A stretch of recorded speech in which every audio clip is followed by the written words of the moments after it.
The coming future. Og høre da hva Gud hadde å fortelle om hva som kommer til å skje. Now let me give you an interesting passage. La meg gi deg et interessant skriftsted. Zechariah chapter 3. Zakaria kapittel 3. Så var det det å finne han da. From verse 1 to verse... chapter...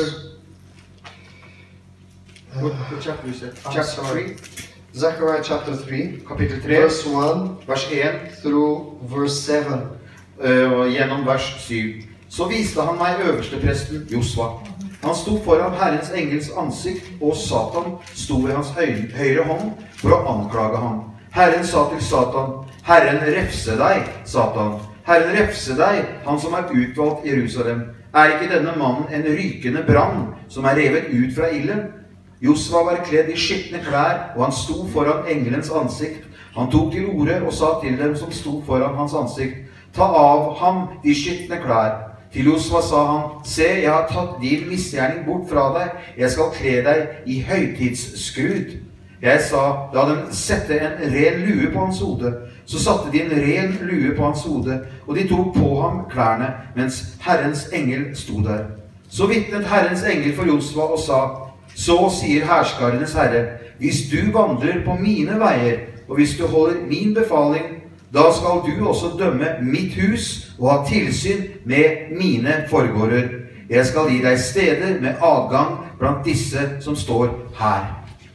Now, this is a very interesting text. Dette en veldig interessant tekst. And if you don't have anybody to explain it to you, og dersom ikke du har noen som kan forklare deg hva dette betyr, så vil du aldri kunne forstå det. Let me give you some explanation. Men la meg prøve å gi deg litt forklaring rundt dette skriftstedet. Now, this is the time of the restoration of the tribe of Judah, coming back from Babylon. Dette altså da gjenoppreisningen av Judas stamme når de kommer tilbake fra Babylon. They're rebuilding their temple. De bygger på nytt sitt tempel. The book of Nehemiah and Ezra are telling us the history around it. Og Nehemia og Esra forteller historien som skjer rundt dette her. But now, Zechariah, who we have the reasons to believe that is a priest, prophet. Zakaria, som vi har stor grunn til å tro at han var en prest, sees an interesting vision. Ser en ganske interessant visjon. He sees that a priest called Joshua. Han ser altså da en prest som heter Josva, which by the way is the name Jesus. Som da igjen navnet Now Jesus was a common name. Yahweh says. Ja, altså det et helt vanlig navn. Yeah, right. So he's standing before the angel of the Lord. Han står altså da foran engelens ansikt. And the angel of the Lord was actually the mediator between the Lord and the people of Israel. Og denne engelen, det var han som formidlet da fra Gud og til Josva. It was a special being that acted on behalf of God. Det var en spesiell skapning som handlet på vegne av Gud. Think about this. It is the angel of the Lord that appears to Moses. Og det jo også da, Chapter 3 of Exodus. Bare i 2. Mosebok kapittel 3, så var det også en engel som viste seg for Moses. It is the angel of the Lord who speaks to Moses as if the angel is the Lord. Det var jo da en Guds engel som talte til Moses som om det var Gud. Now, being New Testament Christians, å være nytestamentlig troende kristne, kristne, all the reasons to believe, så har vi all grunn til å tro that the angel of the Lord is one of the ways that Jesus, or the Son of God who becomes Jesus, is addressed in the Old Testament.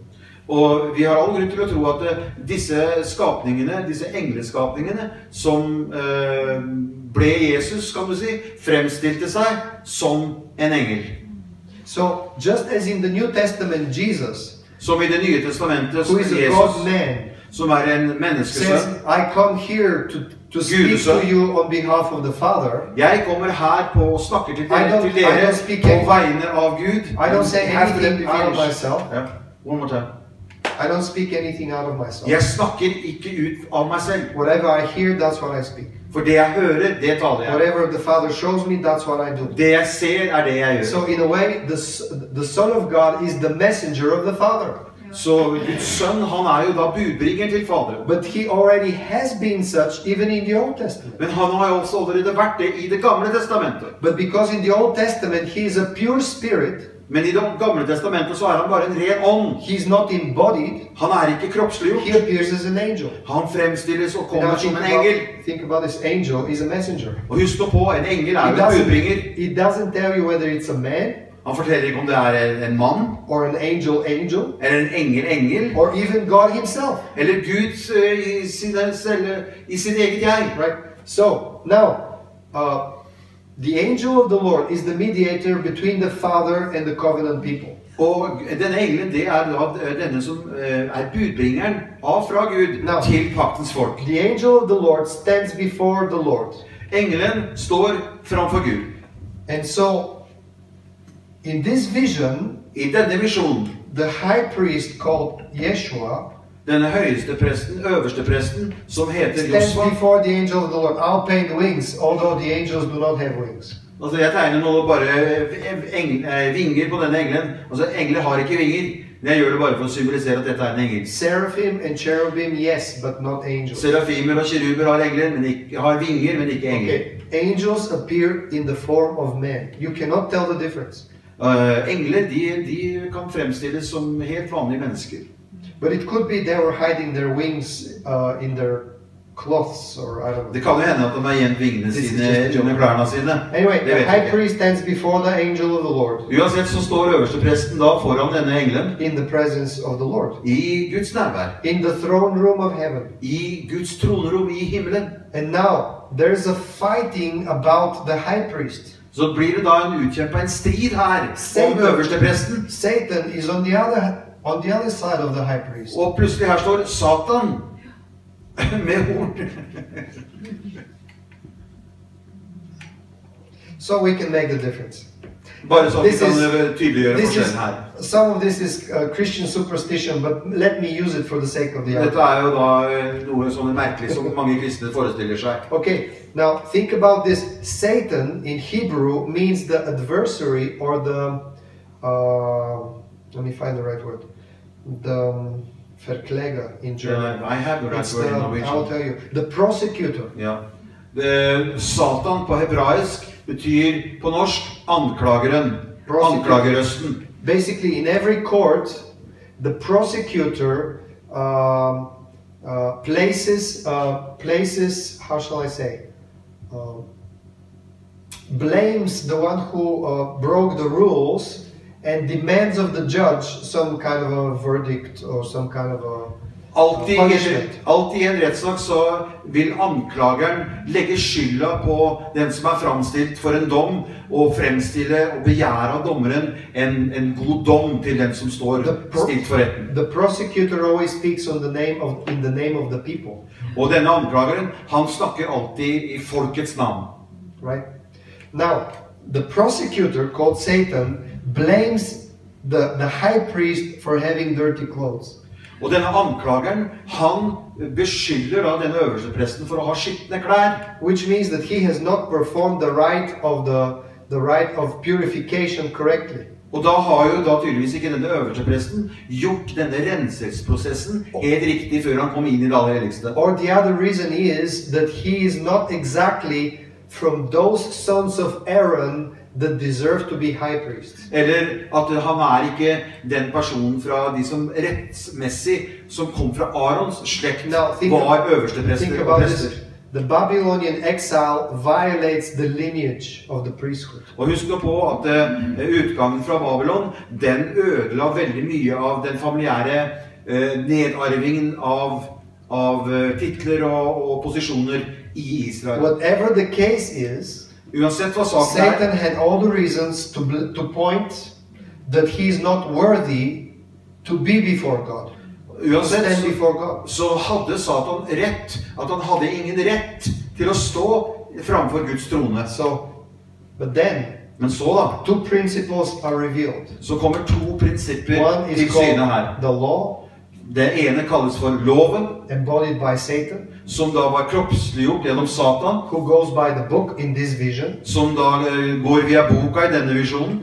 and the other is grace, Og det andre nåde, which says, yes, but Men som får nåde sier ja, men. There are other things that have to be taken under consideration. Men det andre ting som vi må ta under betraktning her. Now, I will not explain why the angel of the Lord had the reason to pardon Og jeg skal forklare nå hvorfor engelen da kommer og har grunn til å gi unnskyldning til øverstepresten. You need to understand the following. Men det viktig at du forstår følgende. What Zechariah sees Hva Zakaria egentlig ser is something that happens when Joshua actually stands in the Holy of Holies in the new temple.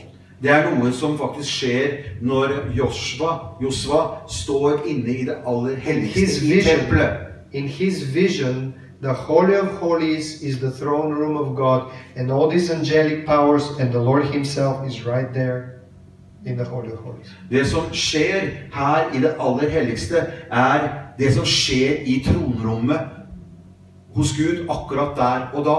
Det skjer også i det aller helligste, der hvor Josva står. Which is a clear text that when entering in the Holy of Holies, the high priest stands before the face of God. Og vi har lest det mange ganger og sagt det mange ganger at når øverstepresten går inn i det aller helligste, så det samtidig at han står innenfor Guds trone i himmelen. Akkurat samme greie. But remember, in the throne room, God is not alone. Og husk nå på, i tronrommet så ikke Gud alene. He's got his angelic beings. Han har sine englevesener. There is an angelic presence. Som i et nærvær, og det et nærvær av disse englene. God deals with humanity through the mediation of angels. Og Gud, han opererer blant mennesker gjennom sine engler. So interestingly enough, the angel of the Lord, who embodies the principle of grace, og denne engelen da til Gud, som nå da kroppsliggjør nåden, commands the other angels who are there in the background, gir da instrukser til de andre englene som i bakgrunnen, to change the clothes of the high priest. At de skal bytte klær på øverstepresten. So grace så nåde is a new chance. En ny sjanse. It's ny mulighet. Du unnskyld. So grace dresses us with glory, or with garments of glory. Så nåde, det ikler oss altså en kledning and beauty. Som til ære, fryd og prakt. These were the clothes that Aaron had to be dressed with. Og det var slike klær som Aaron måtte ikle seg. So even in the Old Testament, through this story, til og med da i Gamle Testamentet, gjennom denne historien, we understand that the true high priestly clothes of glory and beauty, og de sanne høyprestlige klærne av ære og prakt, come as gift of grace. Kom som en gave i nåde, gjennom nåde og ved nåde. So it is grace that restores us before the throne of God. Så det altså nåde da, som gjenopreiser denne posisjonen som vi har innenfor Guds trone. But now you need to see what is being promised to the high priest here. Men du må se hva som blir gitt et løfte til denne øverste presten her. If he walks in the way of God, this is verse 7. Hans veier. Are you with the text? Du i teksten? Then I will let you judge my house. Da skal jeg la deg dømme mitt hus. Now, judge my house means that the high priest will be the highest authority among the people of Israel. Det betyr at å dømme Guds hus, det vil si at det den høyeste autoriteten blant folket. He will be priest and king. Han vil være både prest og konge. Because when the Persians allowed the Jews to come back in their land, for når perserne tillot jødene til å komme tilbake til sitt land, they allowed them to restore their religion. Så tillot dem også å sette i stand igjen og bygge opp igjen sin religion. But not their government. Men ikke deres regjering. The Davidic king was never installed in place. Så the Davidic king. Ja, denne utvalgte og utpekte kongen ble aldri igjen innsatt. Now the priest become king. Så nå det presten da som blir konge, I stedet for den utpekte kongen som and then the angel of the Lord says, the second part of the promise. Den andre delen av denne progressen så sier Guds engel, you will again keep my courts. Du skal atter ha tilsyn med mine foregårder. Now, this is also symbolic. Og dette er også veldig symbolsk. This talks about the function of the high priest in the temple. Her snakker vi om hvilken funksjon øversteprestene hadde i tempelet. He's the guardian of the true faith. Han er jo da den som vokter den sanne tro. He should not allow the Jews to deviate from the true faith. Han skulle ikke tillate at jødene skulle vandre bort ifra den sannheten. So he was Den sanne troen. he was the censoring institution, the censor that says what is wrong and what is right. Han var på en måte The sensor right faith. som skulle da skille mellom hva som var rett tro og hva som ikke var rett tro. But let me tell you, you can easily censor when you see the face of God. Og jeg kan fortelle det, når du ser Guds ansikt, så er det veldig lett å være sensor Then og skille mellom hva som er rett og galt. then your judgment is not by the book. Da blir ikke din dømmekraft ut ifra boka og loven. Because this high priest, if everything went by the book, he should have been dead. For dersom denne øverstepresten skulle latt alt gå etter boka, ja, da hadde den skulle vært død. But then he watches the house of God by grace. Men han får altså da tilsyn med Guds hus ved nåde. He makes sure that grace is the running principle. Han sørger for at det er nåde som er det øverste prinsippet som gjelder. A terrible deviation of the Jewish people. They went away from grace. Og det som var det sørgelige med det jødiske folket her, var at de kom jo bort ifra nåden. Somebody brought an adulterous woman to Jesus when he was in the temple. Det var jo noen som brakte en kvinne som hadde drevet hor når Jesus var i tempelet. And they said, according to the book, Ifølge boka, we have to stone her. så må vi steine henne. What do you say? Hva sier du? What can this being, which is called in Zechariah the angel of the Lord, say? Hva sier da denne skapningen, som i Zakarias bok omtales som en engel? Now Guds the engel. angel of the Lord has flesh. For denne da engelen har jo da kjøtt og blod. He's the God man. Han er jo Gudesønn. He is the embodiment of the grace of God in the temple. Han er jo kroppsliggjort Gud i tempelet på jord. Where the book rolls. Hvor er liksom disse bokrullene hen? What can he say? Hva kan du si? Hva kan han si? Whoever lived by the book from birth to now, let him throw the stone. Og da sier han altså at den som da har levd etter boka fra sin fødsel og til nå, la han kaste den første stenen. Grace had to remind the others that they were just as sinful as these adulterers. That they're just adulterers in many other areas of life, like her. Og det viste bare at de som da kom med denne kvinnen, de hadde like mye hor i sitt liv, bare på litt andre områder i sitt liv. They were all prostituting themselves in one or Alle another way. prostituerte seg selv på alle slags andre typer områder av sitt liv. På lik linje som denne kvinnen hadde gjort det på sin måte. I hope you're getting this. Forstår I dette go her. from place to place, but I believe you know the Bible. Jeg hopper litt fra sted til sted, men jeg håper jo og tror at du forstår og kjenner din bibel. The most amazing third promise that the Lord gives to the high priest here. Og det som er det mektigste tredje bud som Gud gir til denne øverste presten. And this is very interesting to me how it reads in Norwegian. The end of verse 7, chapter 3, verse 7. Og i den norske oversettelsen her er veldig interessant for meg å høre. Og det står i slutten av vers 7. And I will allow you to walk freely with those that are here. Ja, og jeg skal gi deg steder med adgang blant disse som står her. Walk freely with those that are here. Altså vandre fritt blant de som står her. Who is here? Who is around Joshua other than the angel of the Lord and Satan who has been silenced? Hvem andre er det som er til stede når Josva står her enn bare engelen og This guy djevelen? disappears. Denne fyren her, han forsvinner. Now think about this. The law is first overcome in heaven before it falls on earth.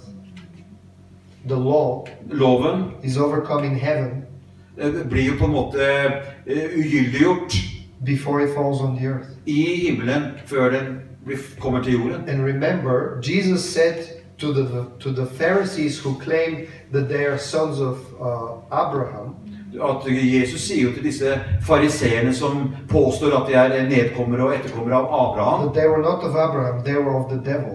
De var ikke nedkommere av Abraham, de var av djevelen. But do you know why? Men vet du hvorfor? Not because they were great sinners. Fordi ikke bare for at de var store syndere, Because they wanted to do everything by the book. bare fordi de ønsket å gjøre alt etter And they boka. did not know the grace principle. De kjente That is ikke above the book. nådeprinsippet, som langt over loven. So the law falls in heaven and it falls on earth. Den blir ugyldiggjort på en måte i himmelen Grace og på is jorden. established on both places. Det But now, nåde som blir etablert på begge steder. the third promise, Det tredje løftet da: I will make you walk with those jeg skal la deg være sammen med freely og walk vandre fritt with those that are here. med de som her. You know who are those that were there? Vet du hvem som var der? Those who changed the garments. Det var de som They were commanded to change the garments. De som fikk instruksjoner om å bytte klærne på Josva. Og hvem var det? These were angels. De var englene. And angels, Og engler, especially those that dwelt in the presence of God very closely, og spesielt de som veldig nært Gud, were strictly related with revelation. de var helt relatert med åpenbaring. Do you know how John receives his revelation in the book of Revelation? Vet du hvordan Johannes får sin åpenbaring i Johannes åpenbaringsbok? He appears before the throne of God in chapter 4, I kapittel 4 så leser vi at han står innenfor Guds trone, and from then on, og fra da av, those that are around the throne, called angels, de som da rundt tronen, som blir kalt engler, take him to different places in heaven and giving him divine revelation. og de viser han da på forskjellige steder i himmelen, og gir han forskjellige åpenbaringer. So the angels are mediators of divine revelation. Husk at englene jo da budbringere av guddommelig åpenbaring. The book of Revelation begins with the words. Johannes åpenbaring begynner med disse ord. The revelation of Jesus Christ Åpenbaringen om Jesus that was Kristus, given to him by God, som var gitt til ham ved Gud, who gave it to his angel som ga det til sine engler, to share it with his servant, til å John. dele det med sin tjener Johannes. God, Jesus, angel, John. Gud, engler, Jesus, Johannes, eller var det omvendt? Nei, det var Gud, Jesus, engler og Johannes. Yeah, in chapter 6 of Revelation, I kapittel 6 i Johannes when the åpenbaring, breaking of the seals begin, når de skulle bryte disse seilene, John says this. så sier Johannes det her. He says, and then I heard the first being, the first living being that is before the throne Og of da God, hørte say, jeg den første skapningen som innenfor Guds trone si, come and see. kom og se. And then the four cherubim spoke out to John and say, come and see. Så sier den fjerde kjeruben da til Johannes, kom og se. And they were showing him the riders. Og de viste ham disse rytterne, The pale rider, the dark rider, the death rider. den bleke rytter, den hvite rytter og den svarte rytteren. So cherubim had had been allowed by God to reveal truth to John. Og til og med kjerubene hadde fått adgang og tillatelse fra Gud til å åpenbare for Johannes. Okay.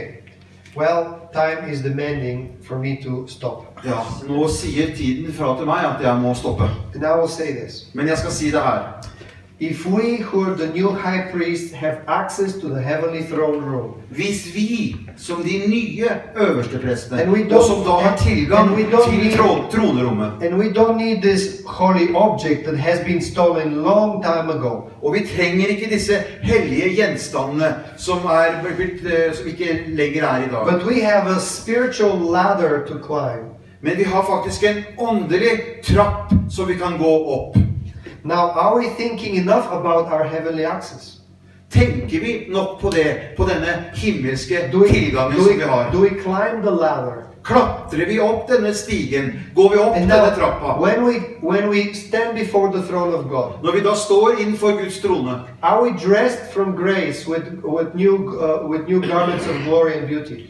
vi da ikledd denne nåden med ære og prakt? Or we're just throwing ourselves in the feet of God, Eller kaster vi oss selv innenfor Guds føtter saying, oh my God, I really don't know how I will pay my bills. Å, Herre Gud, jeg vet ikke hvordan jeg skal få betalt disse regningene mine.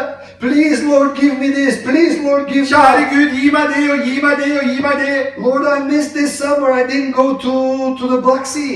Å, Gud, i år så reiste jeg ikke til Svartehavet. What will my neighbors say? Og hva vil naboene mine si?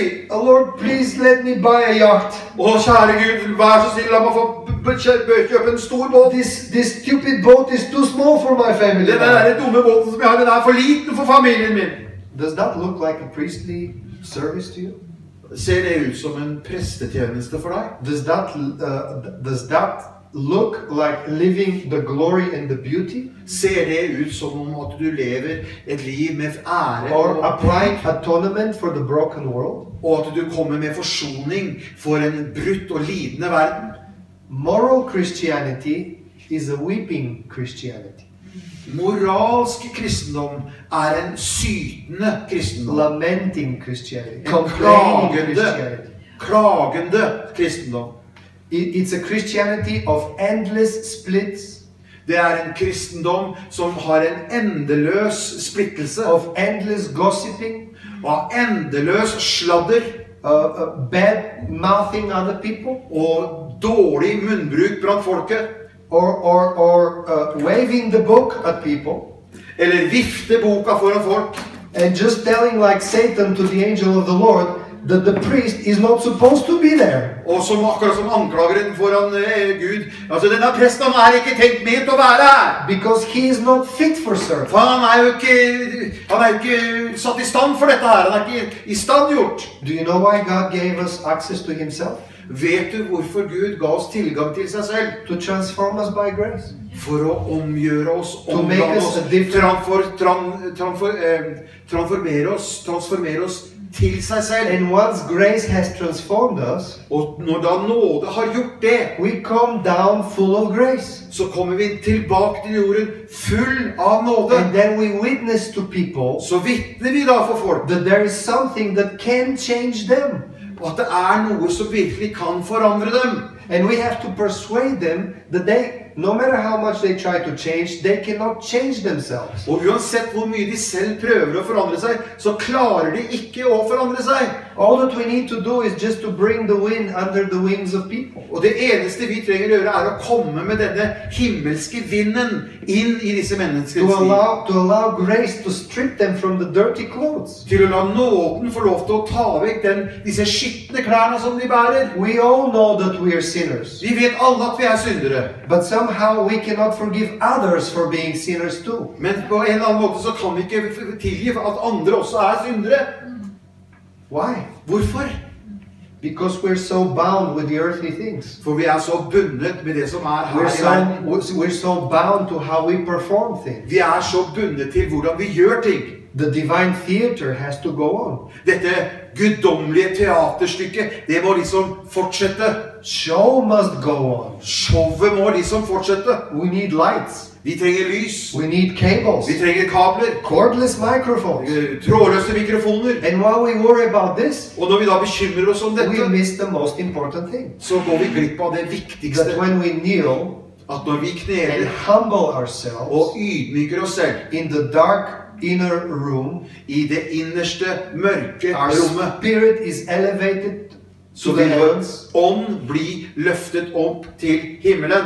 When your mind stops worrying about what it worries, når ditt sinn begynner å slutte med å bekymre seg, and you decide to become pure spirit, og at du bare bestemmer deg for å bli en ren ånd, and when the spirit is caught up into the heavenly realm, og når din ånd har kommet opp i den himmelske sfæren, and sees the face of God, og ser Guds ansikt, God shows us the future. Så vil Gud vise oss hva som kommer. He shows the dangers that are coming. Han vil vise oss farene som kommer. And the blessings that are there. Og velsignelsene som er her. First for our own life. Først for vårt eget liv. Do you know how I tell who has been before the throne of God and who has not? Vet du hvordan jeg kan se forskjell på de menneskene som har vært innenfor Guds trone, og de som ikke har vært der? When you come before the face of God, når du kommer inn for Guds ansikt, you know who you are. da vet du hvem du er. and you know where you need to go. Og du vet hvor du trenger å gå. Jesus said, I'm the light of the world. Jeg er verdens lys, sa Whoever Jesus. walks in me Den som vandrer i will meg, not get lost. kommer ikke til å He bli will have the fortapt. light of life. Du har livets lys i deg. And he meant Og han that mente, I will place him before the face of my Father. jeg skal sette ham rett foran min faders And ansikt. there in the heavenly places, Og der, på disse himmelske stedene, he or she will see themselves så vil han eller hun se seg selv. and see which way to go. Og de vil se hvor de skal gå. Unfortunately, today we think that our pastors are therapists. Dessverre i dag så tenker vi ofte om at våre pastorer, de er terapister. We go to them for our problem resolutions. Vi går til dem for våre løsninger på våre problemer. And we get angry where they cannot give us resolution that makes us happy. Og så blir vi sint når ikke de kan gi oss løsninger som gjør oss glade. And we are angry when they don't know what to do with us. Og så blir vi sint og irritert på dem når ikke de vet hva de skal gjøre med oss. But listen, Men don't make your pastor your own eyes. Men ikke la pastoren din bli dine egne øyne. Don't make out of him a fortune teller for yourself. Ikke la han bli din spådomsmann. You have the right to stand before the throne of God Du har selv rett til å stå innenfor Guds trone and to tell God, show me who I am in you. og snakke med Gud og si til Gud at hvem er jeg i deg? Show me my own way.